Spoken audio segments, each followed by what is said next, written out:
你需要警覺性、敏捷身手。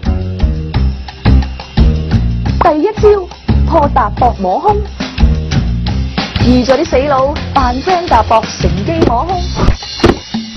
你先要向側踏前一步，攞好重心，跟住從後撳實佢膊頭，將佢推前，再順勢一掌推開佢。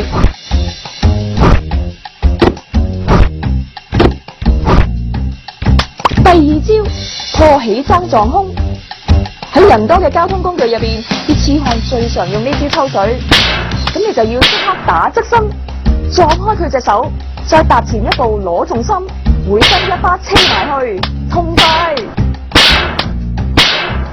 第三招破迎面批胸，早前嘅觀塘阿叔就最拿手呢招，破解要相當敏捷。先側身避開手踭，左手搭住佢個膊，拉佢轉身，再順勢兜巴星。第四招破紅抱擒胸，從後襲擊係最難防備，重點係手腳要同時作出反應，雙手好似打斜拉弓咁撐開色狼雙手，同時向前踏一步，攞好重心，拉遠雙方距離，咁向下撐開嘅手至能夠發力，打爆色狼下體。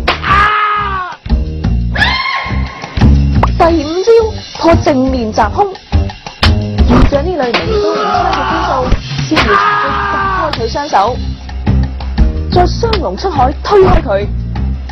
如果叉頸就威力更強，跟住再踏前一步，天力射頭咁一腳兜上去，爆佢兩兄弟有排冇得作惡啊！